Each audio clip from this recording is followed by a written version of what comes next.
Good morning. ஒட்சியேட்டர்ன் வந்து கட்டமைப்புல காண்ற சம்பந்தமா கருத்திருந்தான். General கெமிஸ்ட்ரியில லூயின் கட்டமைப்புகள் கீறினால் அந்த கட்டமைப்புகள்ல குறிப்பிட்ட மூலகத்தின் ஒட்சியேட்டர்னு பார்ப்பதற்கு உங்களுக்கு இலகுவாக இருக்கும். சரிதான்? இதற்கு நீங்கள் பாருங்க, கனவேர் செய்து போட்டிருந்த நீங்கள்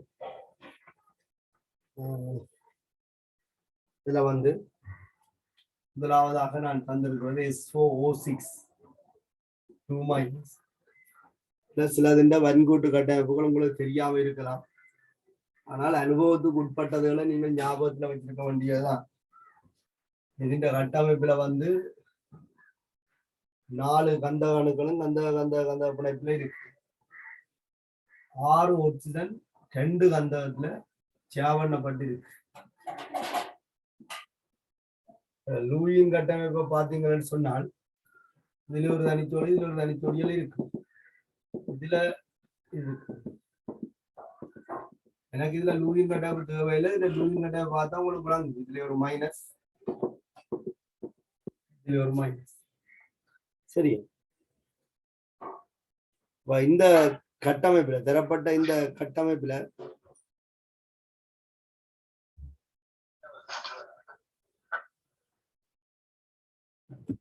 தரப்பட்ட இந்த கட்டமைப்புல இந்த கந்தகத்தின் ஒட்சியேட் எண்ணையும் இந்த கந்தகத்தின் ஒட்சியேட் எண்ணையும் கேட்டிருந்தாங்க. இதுக்கும் சமச்சீர் என்பதால இதையும் என்று குறித்திருந்தோம். இதை ரெண்டும் சமச்சீர் என்பதால என்று குறிச்சிருக்கோம். இப்ப ஒட்சியேட் எண் வந்து உண்மையில நாங்கள் சரியாக பார்க்கவனுமாக இருந்தால் அதிண்ட கட்டமைப்புல பிணைப்பு ஜோடி இலத்திரங்கள்ட்ட ஏற்றத்தை அடிப்படையாக கொண்டு பார்க்கவும். சராசரி ஒட்சியேட் எண்ணுக்கும் உண்மையான ஒட்சியேட் எண்ணுக்கும் மேல சில சந்தர்ப்பங்கள்ல வித்தியாசம் வரலாம். நீங்க கணித்தல் மூலம் செய்தது வந்து சராசரி ஒட்சியேட் எண். இதுல வந்து நாங்கள் பார்க்க போறது உண்மையான ஒட்சியேட். இதுல பார்த்தால் SA என்று குறிப்பிடப்பட்ட கந்தகத்தை பார்த்தால் இதுல இந்த கந்தகத்துக்கு மின்னத்தன்மை வேறுபாடு 0. ஆகவே ஏற்றம் தூண்டப்படாது. சரிதான்? ஏற்றம் தூண்டப்படாது. அதே போல இந்த கந்தகத்தை பார்த்தா இதுலயும் ஏற்றம் தூண்டப்படாது. இதுக்கு பார்த்தால் இங்காலையும் கந்தகம் தான் இருக்கு. அப்ப ஏற்றம் தூண்டப்படாது. இந்த கந்தகத்துல ஒட்சிஜன் இருக்கு. ஒரு பிணைப்புல ஒரு டெல்டா பிளஸ் தூண்டப்படும். அப்ப 2 பிணைப்புக்கும் 2 டெல்டா பிளஸ். இது ஒரு பிணைப்புல ஒரு டெல்டா பிளஸ், இங்கால டெல்டா -1. இதுலயும் ஒரு பிணைப்புக்கு ஒரு டெல்டா பிளஸ். SA என்று குறிப்பிடப்பட்டிருக்கிற கந்தகத்துல இழந்த இலத்திரங்கள் என்று பார்த்தா முற்றாக இடம்பெயர்க்கப்பட்டதாக கருதுகிறானே. அப்ப கொஞ்சம் தான் இழந்தது. ஆனா நாங்கள் முற்றாக இடம்பெயர்க்கப்பட்டதாக கருதினால் இந்த SA என்று குறிப்பிடப்பட்ட கந்தகத்துல 5 சகை இருக்கு. அப்ப எண்ணிக்கையும் வகையும் ஒட்சியேட் சொல்லி இருக்கு. அப்ப இந்த கந்தகத்தின் ஒட்சியேட் சக 5. இதுவும் அதே சேம். அப்ப இதுக்கு நீங்க பாத்தீங்கன்னு சொன்னால் 2 பக்கமும் என்ன, யாரும் கவரவும் இல்லை, கொடுக்கவும் இல்லை. ஆகவே ஒட்சியேட் வந்து 0 இருக்கு. இதுதான் ஒட்சியேட். வலுவளவு என்பது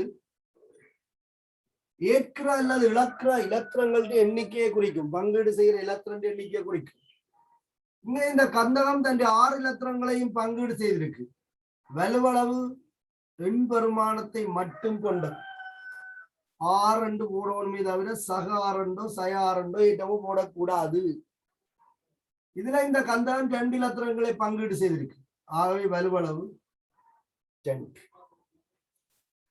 கந்தகத்தின் வலுவளவு 2 இருக்கு. நீங்கள் கட்டமைப்புல பார்க்கும்போது 2 கந்தகம் +5 ஒட்சியேட் நிலையிலும் 2 கந்தகம் 0 ஒட்சியேட் நிலையிலும் இருக்கு. ஆனா SO6 2- கந்தகத்தின் சராசரி ஒட்சியேட் பாத்தீங்கன்னு சொன்னால் 4 கந்தகத்துக்கு +10 வரும். ஆகவே ஒரு கந்தகத்துக்கு சக 2.5 சொல்லி இருக்கு. சரி, இதன் கட்டமைப்பை நீங்கள் பார்க்க உங்களுக்கு புரியும். போன வகுப்பு நான் கதைச்சிருப்பேன். S2O3 2- S2O3 2- ஒரு ஒட்சனுக்கு பதிலாக கந்தகம் இருக்கும் என்று சொன்னால் நீங்க லூயின் கட்டையை போட தேவையில்லை, ஏற்றத்தை கருத்துல கொண்டால் சரி. இதுல ஒரு கந்தகம்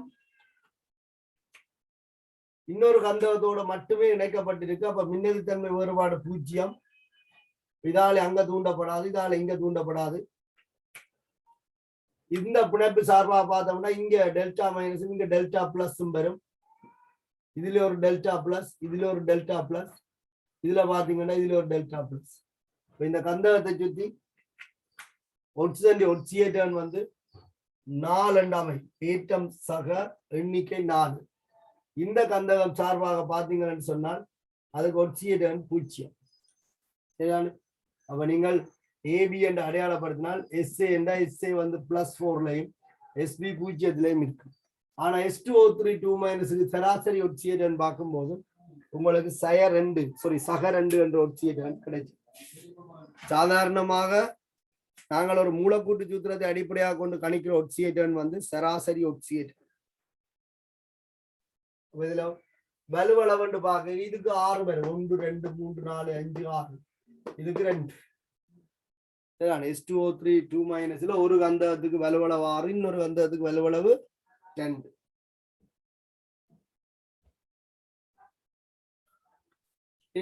எழுதாதாக்கள் செய்து கொள்ளுங்க, எழுதினாக்கள் சரி போட்டுக் கொள்ளுங்க. நீங்கள் செய்யறது சரியோ பிள்ளையோ ஒன்று தெரியாம இருப்பீங்க.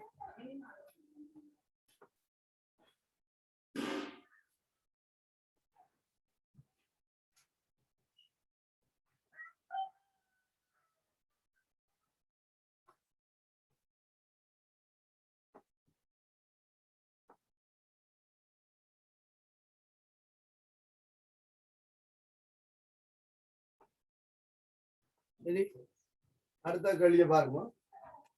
H3PO4 மூன்றாவதுல H3PO4, அதே போல H3PO3, H3PO2 என்று சொல்லி 3 அமிலங்களை பற்றி நாங்கள் கதைக்கலாம். பொஸ்பரஸுக்கு பொதுவாக எடுக்கக்கூடிய அமிலங்கள் நிறைய அமிலங்கள், நாங்கள் சக்கர அமிலங்கள் எல்லாம் இருக்கு. எங்களுக்கு பொதுவாக மும்மூல அமிலம், இருமூல அமிலம், ஒரு மூல அமிலம் சொல்லி இதை பார்க்கலாம். இந்த ஸ்ட்ரக்சர்ல H3PO4ல பொஸ்பரஸோட 2 ஒட்சன் வந்து பங்கிட்டு, ஒரு ஒட்சன் 2 இரட்டை பிணைப்புல இருக்க, ஏனைய 3 ஒட்சன்களும் ஐதரசனோட இணைக்கப்பட்டிருக்கு. இதான் H3PO4. H3PO3லையும் இதுல 2 OH கூட்டம் இருக்கு. ஒரு ஐதரசன் நேரடியாக பொஸ்பரஸ்ல இணைக்கப்பட்டிருக்கு. H3PO2ல ஒரு OH பிணைப்பு இருக்கு.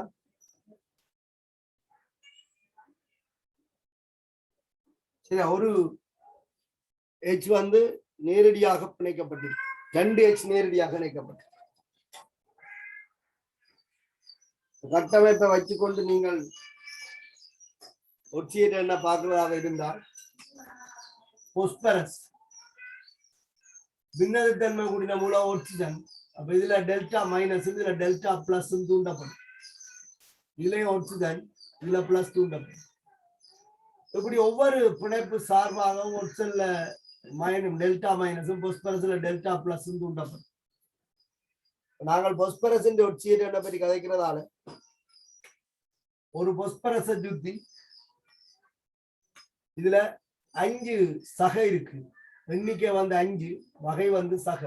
ஆகவே H3PO4ல பொஸ்பரஸ் ஒட்சியேட்டர் வந்து +5 ஆக இருக்கு.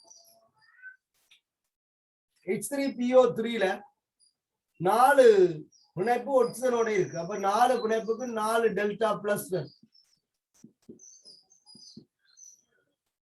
ஆனா ஒரு பிணைப்பு ஐதரசனோட இருக்கு. அலோகங்கள்ட்ட மின்னெதிர்த்தன்மை ஐதரசனோட கூட. ஆகவே இந்த பிணைப்பு சார்பாக பொஸ்பரஸ்ல டெல்டா மைனஸும் ஐதரசன்ல டெல்டா பிளஸும் தூண்டப்படும். ஒட்சியேட்டன் என்பது பிணைப்புச்சோடி இலத்திரன்கள் முற்றாக இடம்பெயர்க்கப்பட்டதாக கருதைக்குள்ள அதுல இருக்கிற ஏற்றங்கள்ட்ட அச்சராணித கூட்டுத்தொகை எண்ணிக்கையும் வகையும் ஒட்சியேட்டனாக இதுல பாருங்க பொஸ்பரஸை சுத்தி 4 டெல்டா பிளஸும் ஒரு டெல்டா மைனஸும் தூண்டப்பட்டிருக்கு. அப்ப 4 இலத்திரன்களை இழந்ததாகவும் ஒரு இலத்திரனை முற்றாக ஏற்றதாகவும் கருதினால் உங்களுக்கு விளைவுள்ள ஏற்றம் அச்சராணித கூட்டுத்தொகை 3 வகை சக வகை.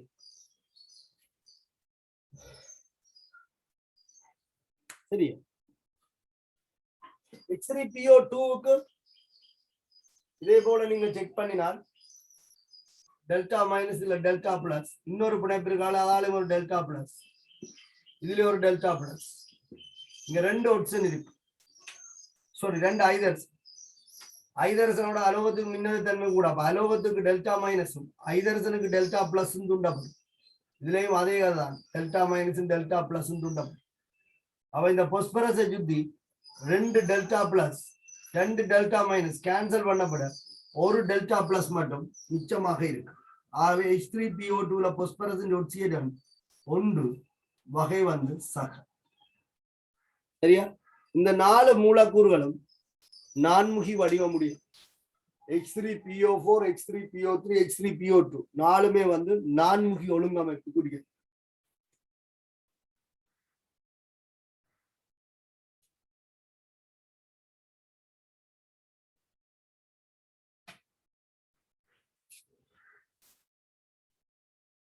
கட்டமைப்புகள்ல இருந்து ஒட்சியேட்டன் காண்றது மிகவும் இலகுவான மின்னெதிர்த்தன்மை வேறுபாட்டை கருத்துல உண்டாக்கா ஒரு பிணைப்புக்கு ஒரு டெல்டா பிளஸ் ஒரு டெல்டா மைனஸ். மின்னெதிர்த்தன்மை கூடிய மூலகத்துக்கு டெல்டா மைனஸ் குறைஞ்ச மூலகத்துக்கு டெல்டா பிளஸ் கொடுத்தா சரி சேர்ந்து கூட்டி விடுறதான்.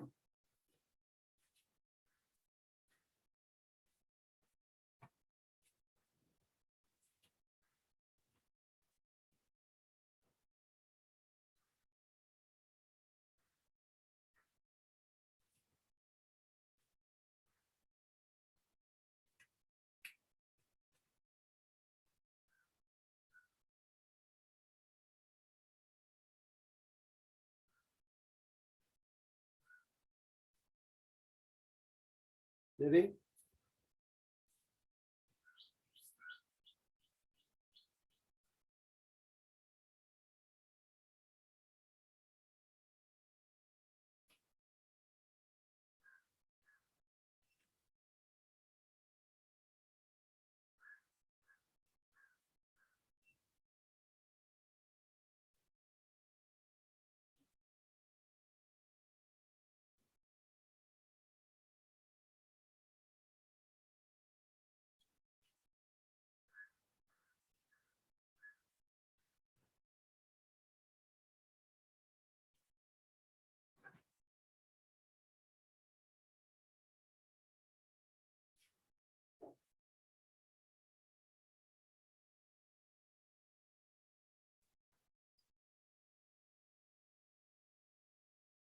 விளங்கி போட்டுக் கொள்ளுங்க.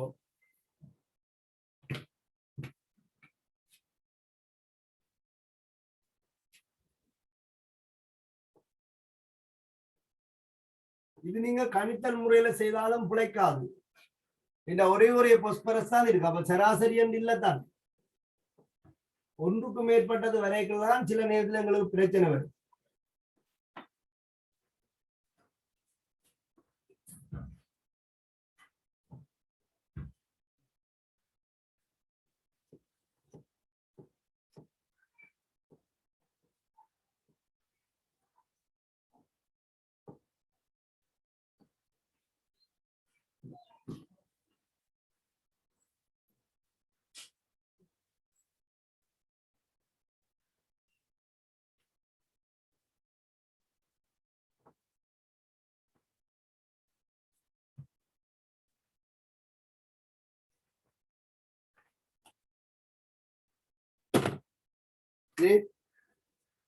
அடுத்த பாருங்க C2H6. C2H6ல ஒரு கார்பன் கார்பன் பிணைப்பும் 3 கார்பன் ஹைட்ரஜன் பிணைப்பும் இருக்கு. வலுவளவு என்பது பங்குற இலத்திரன் எண்ணிக்கை. அந்த H3PO4 H3PO3 H3PO2 எல்லாத்திலயுமே 5 இலத்திரங்களும் பங்கிடப்படுது. அவை வலுவளவு அந்த மூன்றுக்குமே 5 தான். இதுல ஐதரசனோட அலோகங்களுக்கு மின்னணுத்தன்மை கூட. கார்பனுக்கு 2.5, ஐதரசனுக்கு 2.1. அப்ப கார்பன்ல டெல்டா மைனஸும் ஐதரசன்ல டெல்டா பிளஸும் தூண்டப்படும். இப்படி இந்த கரையாலையும் ஒரு டெல்டா மைனஸ், இதாலையும் ஒரு டெல்டா மைனஸ் தூண்டப்படும். இந்த காவலுக்கு மின்னேற்றன்மை வருவாடு 0. ஆகவே முனைவு தூண்டப்படாது. அதே போலதான் இந்த பக்கம் சமச்சீர் தன்மையாக இருக்கும். அப்ப இந்த காவலண்டான இந்த காவலண்டான ஒரே கதை தான். இந்த கட்டமைப்புல அச்சரான கூட்டுத்தொகை 3 -3. ஆகவே கார்பன் டை ஆக்சைடு -3, வலுவளவு 4 என்று எழுதப்படும். சரி, அடுத்தது N2O3. N2O3 இந்த கட்டமைப்புல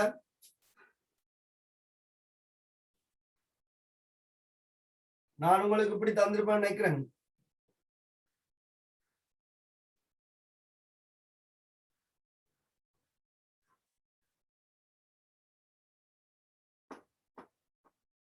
இதுல ஒரு பிணைப்பு ஈதல் பிணைப்பு, அதுக்கு பிளஸ் வாங்கினதுக்கு மைனஸ், டபுள் பாண்ட். இதுல ஒரு தனிச்சோடி இருக்கும். லூயின் கட்டமைப்பு பாத்தீங்கன்னா தெரியும். கொடுத்ததுக்கு பிளஸ் வாங்கினதுக்கு மைனஸ். லூயின் பிணைப்பை நாங்கள் இந்த மாதிரி தான் குறிச்சு காட்டும். ஒரு கோட்டையும் ஒரு பிளஸ் மைனஸையும் பயன்படுத்தி லூயின் பிணைப்பு வந்து அடையாளப்படுத்தப்படும். இதுல இந்த நைதர்சன் பேரை நாங்கள் ஏ என்று வச்சு கொண்டு நாங்கள் இது பி. ஏ பாருங்க, பிணைப்புகளை முதல்ல கவனிப்போம். இதுல ஒரு பிணைப்பு ஒட்சனோட இருக்கு. அப்ப இந்த பிணைப்பு சார்பாக ஒட்சனுக்கு டெல்டா மைனஸும் நைதர்சனுக்கு டெல்டா பிளஸும் தூண்டப்படும். இந்த பிணைப்பு நைதர்சனோட இருக்கு. ஆகவே இதால இதுக்கோ அல்லது இதால இதுக்கோ தூண்டப்படாது.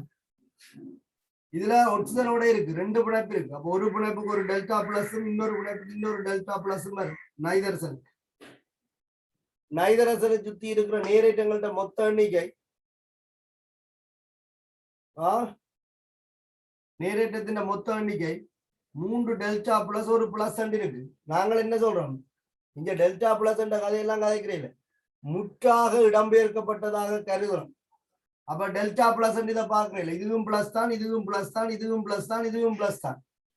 ஆகவே ஒரு பிளஸ் 2 பிளஸ் 3 பிளஸ் 4 பிளஸ் என்று கூட்ட வேண்டியதுதான்.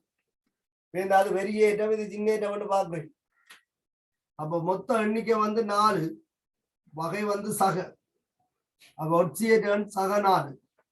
ஏ என்று குறிப்பிடப்பட்ட நைதர்சன் வலுவளவு பங்கிட்டது. இதுல 1, இதுல 1, இதுல 1, 3. இதுல ஒரு சோடி இலத்திரனையும் இது கொடுத்திருக்கு, பங்கிட்டு இருக்கு. அதனால நாங்கள் வலுவளவு 5 என்று தான் குறிப்பிடுறாங்க.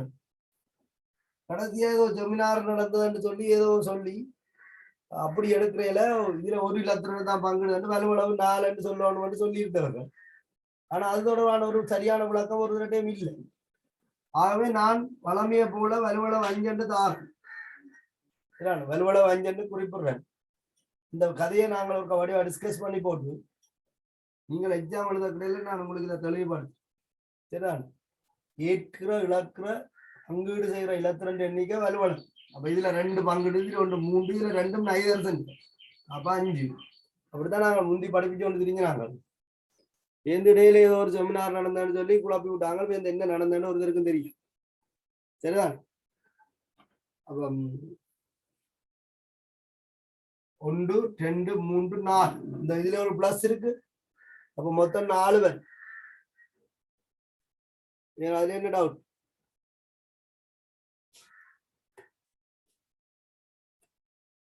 இந்த நைதர்சன் ஒட்சியேட்டன் சக 4. காரணம் இதுல 3 பிணைப்பு ஒட்சனோட இருக்கு. அப்ப 3 டெல்டா பிளஸ் தூண்டப்படும். அதே நேரத்துல இதுல ஒரு ஈதல் பிணைப்பு இருக்குல்ல, அப்ப இந்த ஈதல் பிணைப்பாலே ஒரு பிளஸ் இருக்குன்னு தானே. அப்ப மொத்தம் 4 பிளஸ் இருக்கு. அப்ப இந்த நைதர்சன் ஒட்சியேட்டன் சக 4, சக 3 இல்ல. ஈதல் பிணைப்புல இருந்து வந்த சகவையும் கருத்துல கொள்ளும். இதுக்கு பார்க்கும்போது இதால வராது. ஆனால் இது ஒட்சிசன். அப்ப ஒட்சிசனுக்கு டெல்டா மைனஸ் நைதரத்துல டெல்டா பிளஸ் உண்டாப்படும். ரெண்டு பிணைப்பு இருக்கிறனால ரெண்டு பக்கத்தாலையும் வரும். இந்த பி என்று குறிப்பிடப்பட்ட நைதரசன் ஒட்சியேட்டன் சக 2 வலுவளவு 3 1 2 3 பங்குடையில வலுவளவு 3. ஈதல் பிணைப்புகள் வரும்போது நீங்கள் கவனமா இருக்கணும். மற்ற இடங்கள்ல பார்த்த மாதிரி பார்க்கலாம். இதுல இருக்கிற ஒரு பிளஸையும் கருத்துல கொள்ளும்.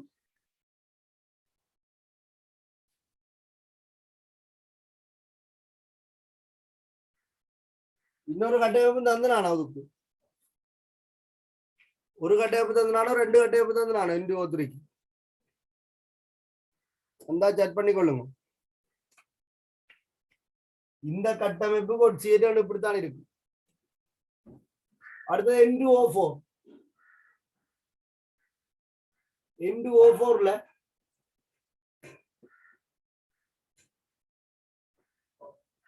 ஒரு ஈதல் பிணைப்பு.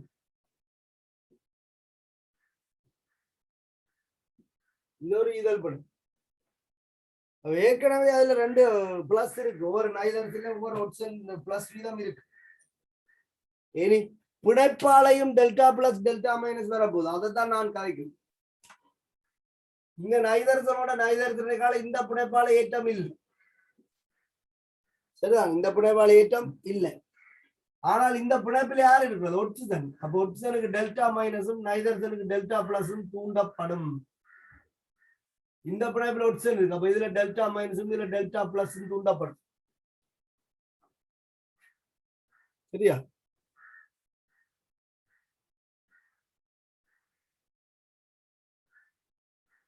அப்ப இதுல இன்னொரு பிணைப்பு இருக்கு. அப்ப இதுக்கு டெல்டா மைனஸும் டெல்டா பிளஸும் தூண்டப்படும்.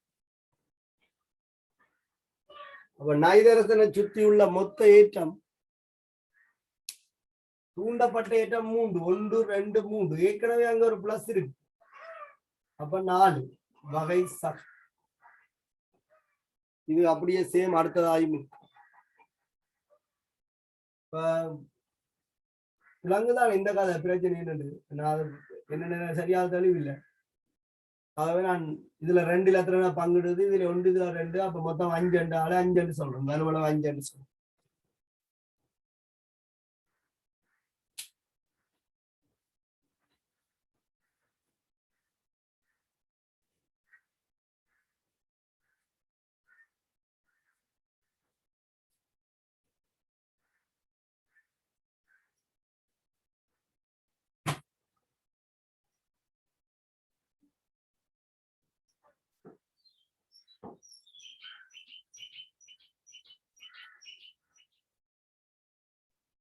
ஒரே கட்டமைப்பு தந்துருந்தா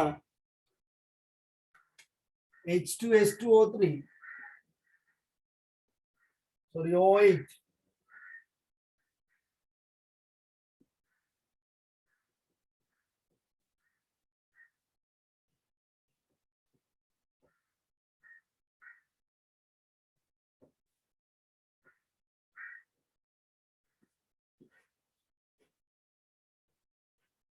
H2S2O8 இந்த 2 கந்தமும் சமச்சீர் இப்போ இது ஒட்சனோட இணைஞ்சிருக்கு. இதெல்லாம் ஒட்சனோட இருக்கு. அப்ப எல்லா பிணைப்பாலும் ஒரு டெல்டா பிளஸ் தூண்டப்படும். மொத்த பிளஸ் 6 ஏற்றம் சக.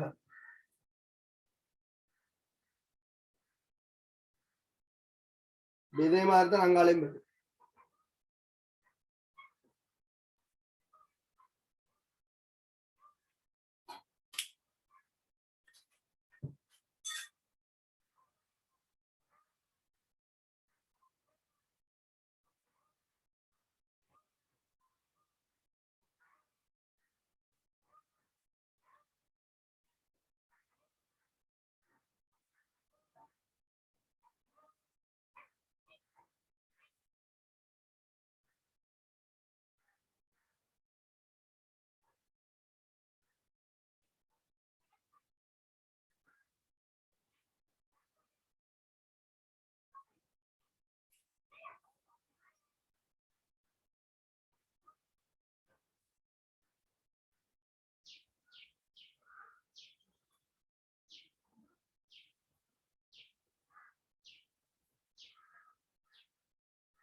அடுத்த கட்டம் பாருங்க.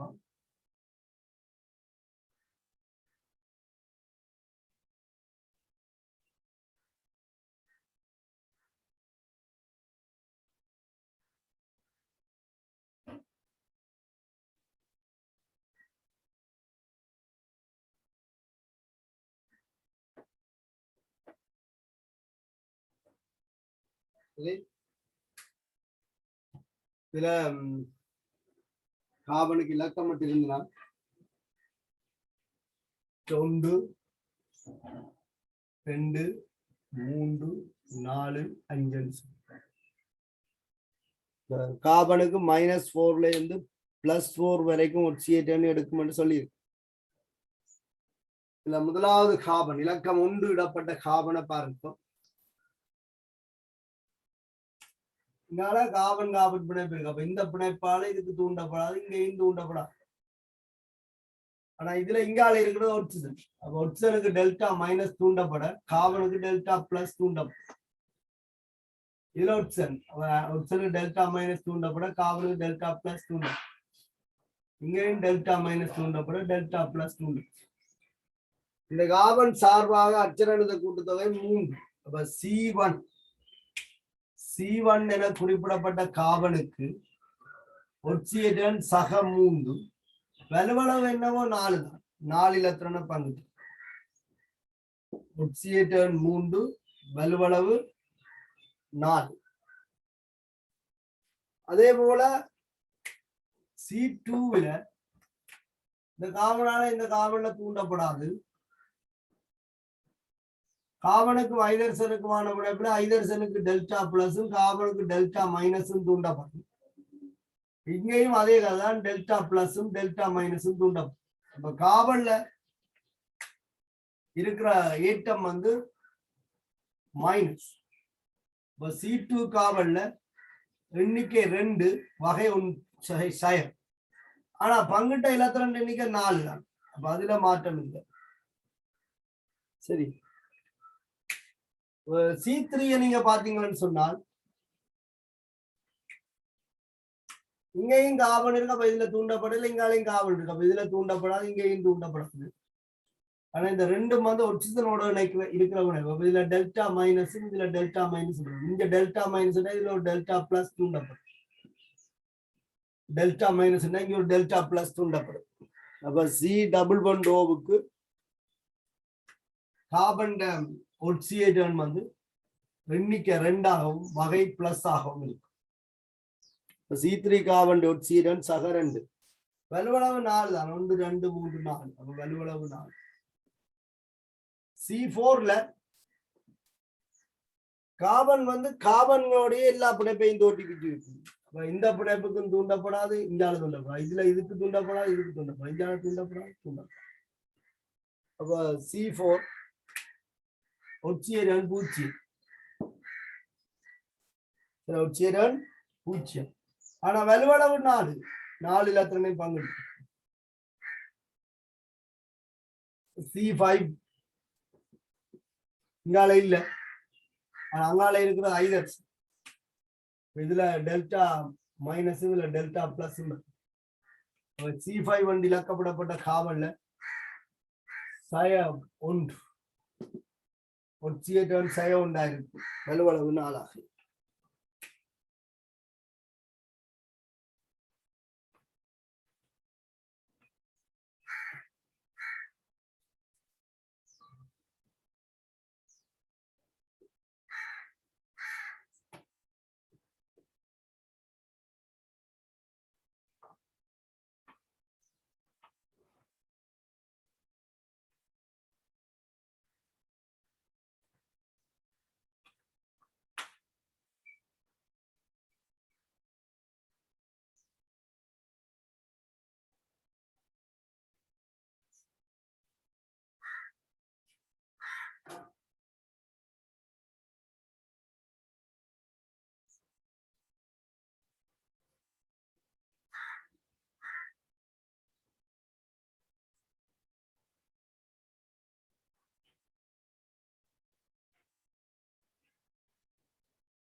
கொஞ்சம் தாக்கந்தாரன்.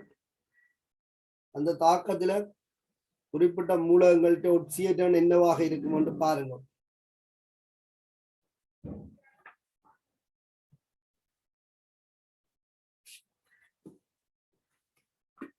கேள்வி தந்துட்டு நான் செய்யாம இருந்தால் எனக்கு சொல்லுங்க என்னன்னு சொல்லி.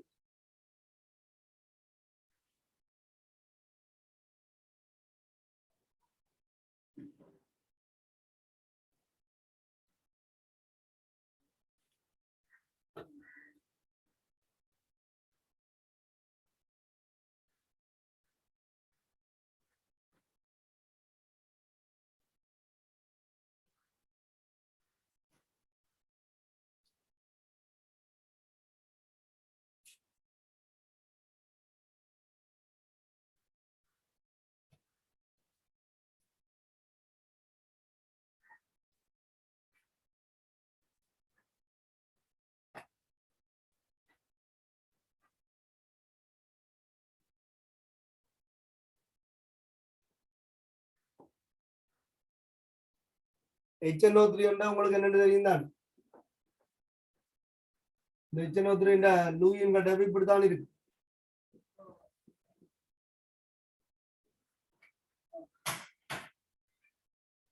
HNO3 லூயின் கட்டமைப்பு இப்படி இருக்கு. சரியா? ஓகே. இதுல ஒரு இலத்திரன் நைதரசன், இன்னொரு இலத்திரன் ஒட்சிஜன். ஒட்சிஜன் பாருங்க, இதுல 1 2 3 4 5 6 6 இலத்திரனையும் பங்கிட்டு இருக்கு. 1 நைதரசன், 1 ஒட்சிஜன். இதுல ஒரு இலத்திரன் நைதரசன், இன்னொரு இலத்திரன் ஒட்சிஜன். இதுவும் அப்படிதான். ஆனா இதுல இருக்கிற 2 இலத்திரனும் நைதரசன் இலத்திரன். அதை நீங்கள் விளங்கிக் கொள்ளணும். ஜெனரல் கெமிஸ்ட்ரியில நீங்கள் ஈதல் பிணைப்பு சம்பந்தமாக கேள்வி. இந்த பிணைப்பில இருக்கிற 2 இலத்திரன்களும் நைதரசனுடைய இலத்திரன்கள். எப்படி நான் சொல்லலாம் என்றால், இங்க பாருங்க, இதுல பங்கிட்டு இருக்கு 1, இதுல 2 பங்கிட்டு இருக்கு 3. நைதரசனுடைய எத்தனை இலத்திரன் இருக்கு? 5. அப்ப 3 பங்கிட்டா மிச்சம் ஒரு சோடி எங்க தெரியாது. அந்த ஒரு சோடி தான் இந்த ஒட்சனுக்கு பங்கிடப்பட்டிருக்கு. ஒட்சன் தண்டே 6 இலத்திரனை வச்சிருக்கு பாருங்க, 1 2 3 4 5 6. அப்ப இதுல இருக்கிற இலத்திரன்ல எதுவுமே ஒட்சன்டே இல்லை. 2 ஒட்சன் இலத்திரன் நைதரசன்.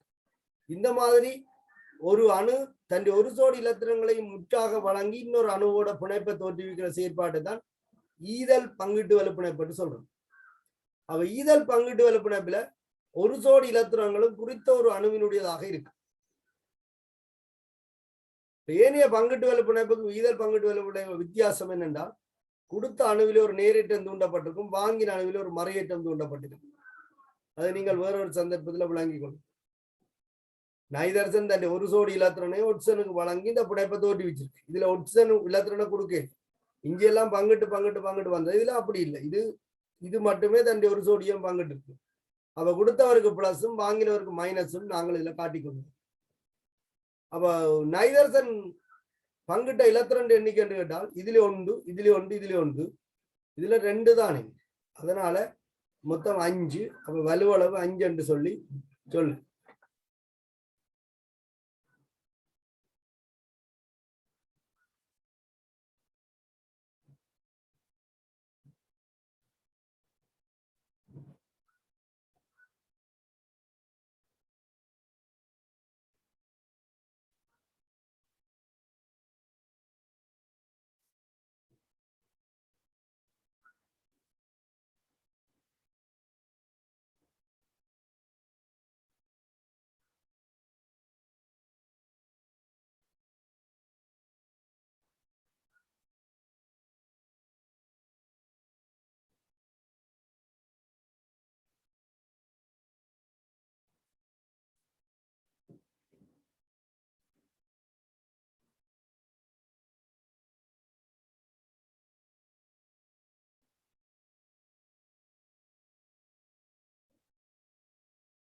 சரி, பங்கீடு செய்யற இலத்திரன் ஏற்கிற அல்லது இலக்கிற அல்லது பங்கீடு செய்யற இலத்திரன் எண்ணிக்கை வலுவள வேண்டாம்.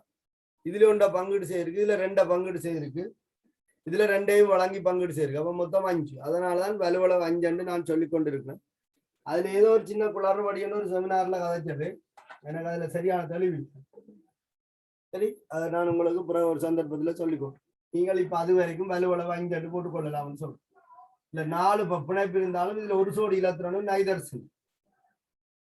சரி, அடுத்தது Mn2O7 சொல்லலன்னு சொன்னாங்க. Mn2O7 ஸ்ட்ரக்சர் உங்களுக்கு ஏற்கனவே தந்திருக்கிறேன். Cl2O7 இதே கட்டமைப்பு ஒத்தது. Mn பதிலாக Cl பிரதியீடு செய்தால் சரி. இதுல இருக்கிற ஒவ்வொரு பிணைப்பிலும் ஆக்சிஜன் சம்பந்தப்பட்டிருக்கு. அப்ப புளோரினை விட மின்னழுத்தன்மை குறைவாக இருந்தாலும் ஏனைய மூலங்களோட மின்னழுத்தன்மை கூட. அப்ப இதுக்கு டெல்டா பிளஸ் தான் தூண்டப்படும். அப்ப எல்லா பிணைப்பாலையும் டெல்டா பிளஸ் தூண்டப்படைக்க 7 பிணைப்பாலையும் 7 பிளஸ் தூண்டப்படும். அப்ப ஆக்சிஜன் சகங்களாக இருக்கும். சரியா, 7 பிணைப்புக்கும் 7 பிளஸ் தூண்டப்படும்.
சரி, கொஞ்சம் தாக்கம் தானே, ஒவ்வொரு தாக்கத்திலையும் என்னென்ன ஒட்சியேற்ற நிலையில இருக்குன்னு பாருங்க.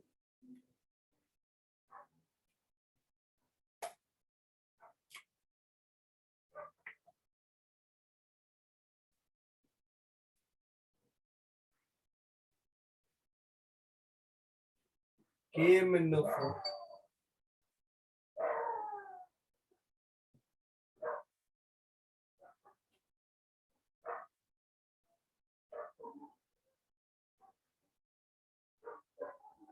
16 HCl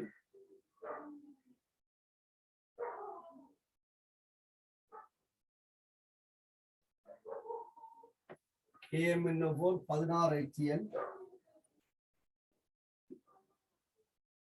2 MnCl2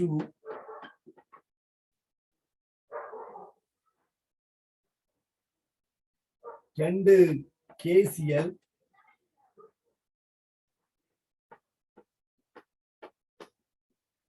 4 நீர் 5 குளோர் Cl2 சாரி 2ஆல பெருக்கினால் 8 நீர் 5 குளோர் நிழல்.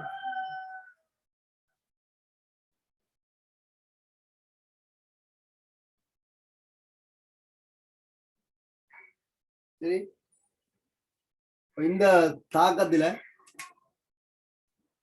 MnO4 minus into oxygen, Cl into oxygen, இதுல இருக்கிற Cl into oxygen, இதுல இருக்கிற Mn into oxygen காணும்.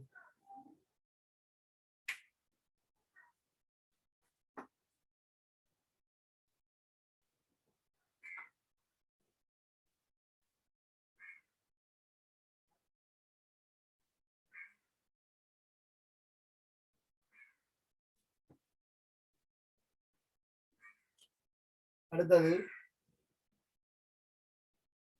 RHNO3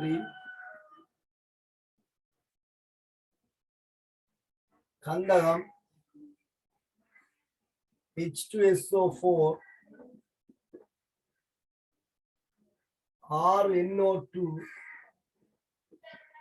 நீர்.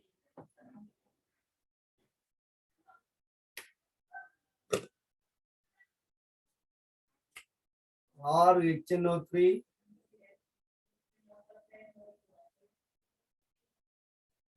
கந்தகம்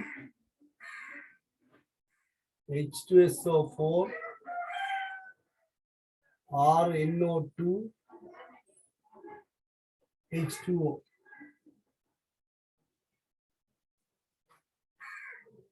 இதுல HNO3 ல இருக்கிற நைதரசன் ஆக்சிஜன், கந்தகத்தின் ஆக்சிஜன், H2SO4 ல கந்தகத்தின் ஆக்சிஜன், NO2 ல நைதரசன் oxygen.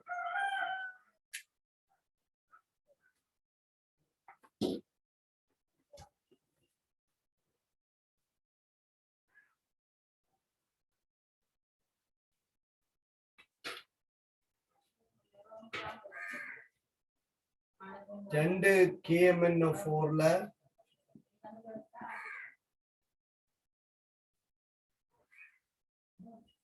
16 HCl 5 Na2C2O4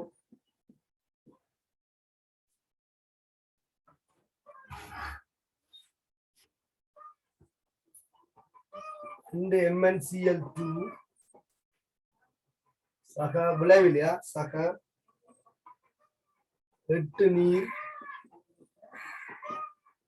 10 CO2.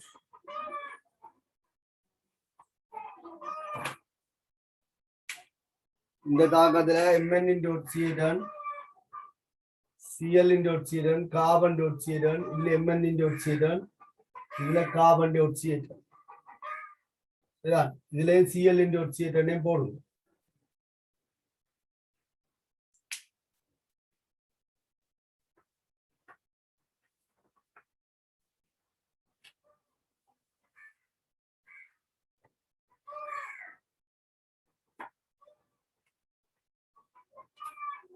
அடுத்ததாக்கம் KiO3 12 HCl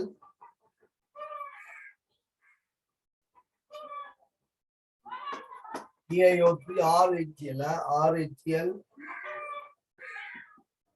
5 Ki விளைவில் 3 I2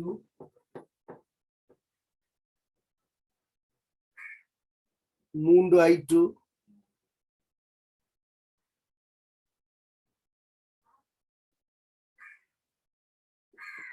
6 நீர்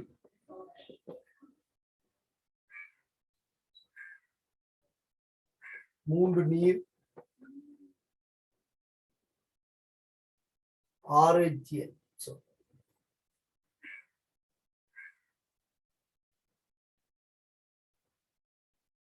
6 KCl 6 KC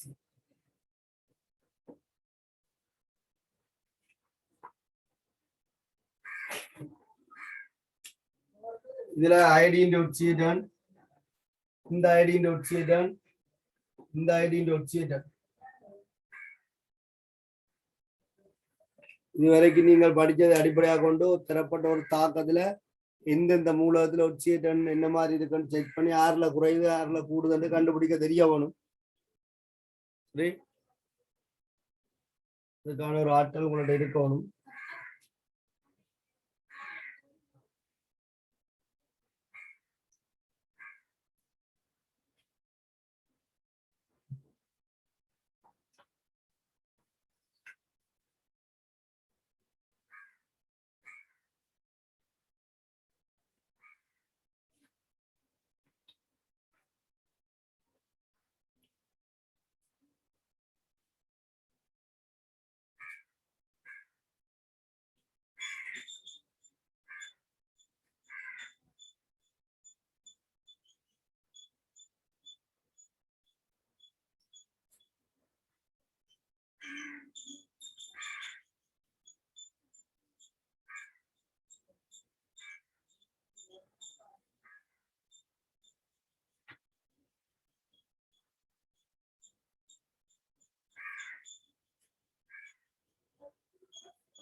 சரியா, எழுதி கொள்ளுங்க. இதுக்கு நீங்கள் படி எழுதி போடுங்க. அடுத்த வகுப்பு நாங்கள் ரசாயன தாக்கங்கள் சமப்படுத்துற சம்பந்தமாக பார்ப்போம். ஒட்சியேற்றம் என்ற ஒரு அடிப்படை விஷயம் இல்லாமல் ரசாயன தாக்கத்தை சமப்படுத்த முடியாது.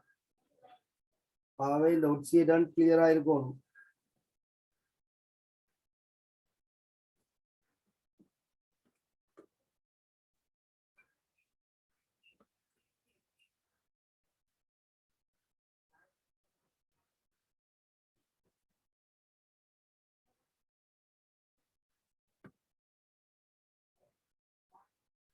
சரியா, வெளியே நான் உங்களை போட்டுக்கொள்றேன். இதோட நிறைவு செய்து கொள்றேன். நீங்கள் எழுதி போட போடும்.